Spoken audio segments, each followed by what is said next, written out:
today gagawa po tayo ng arts and crafts. And ang gagawin po natin ay flower fan. So first, kailangan po natin ng mga colored papers. We have pink, green, and yellow. And so first step, ipafold po natin yung ating green na paper. I-roll lang po natin siya. Let's start tayo sa side.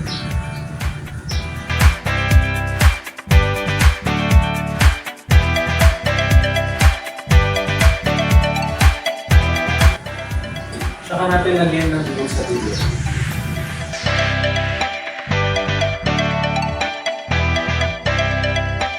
Next, meron tayong dalawang pink na colored paper dito. So, unang natin gagawin, sa isang papel, ipafold lang natin siya sa parang ganito.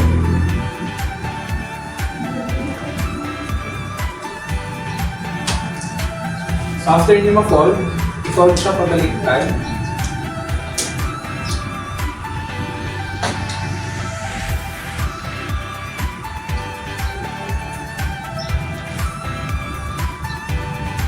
I-fold lang ng i-fold hanggang ma-fold natin ang buo yung papel.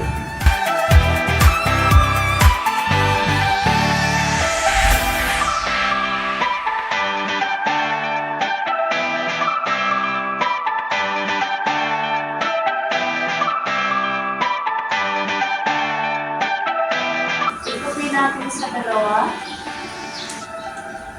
Ito.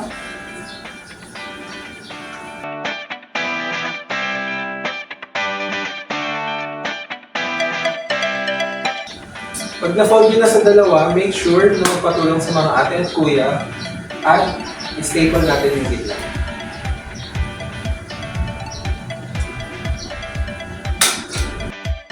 Pagka nalagyan ng stapler sa gitna, i-glue natin yung isang side. Diyan nang glue yung isang side ng papel para magdikit ng dalawa.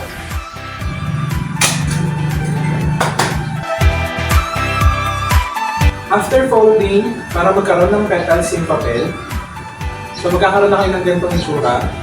And after that, mag-cut lang tayo ng round na shape dito sa may dulo na part.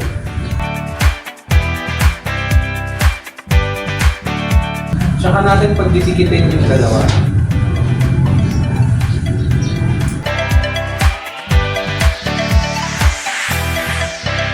Ayan. So pag naidikit nyo na yung dalawa, gagawa kang flower na siya. Then, itong stick na yung ginawa ng wheel, idikit mo siya dito.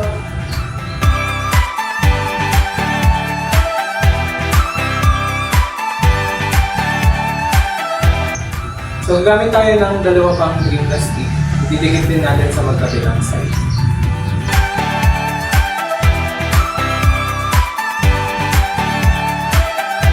Ayan. So after natin madikit yung dalawang stick, ikutin mo na yung flower.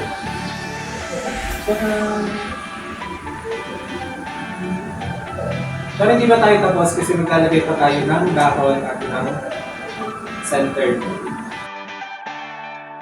Pagkatapos gumawa ng tawag ni Kuya Denver,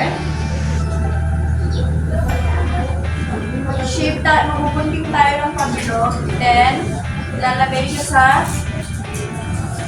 gitna.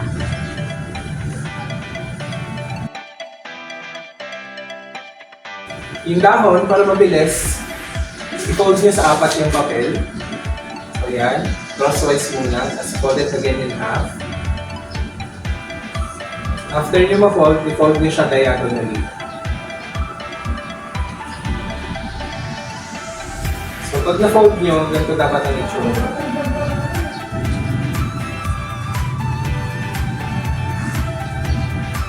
Pag na-fold na, mag-cut lang ng dahon na shape. So yung half ng dahon.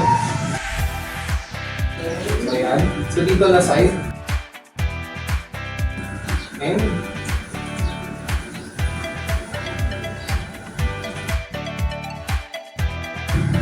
Then, gluan na sa pinakababa.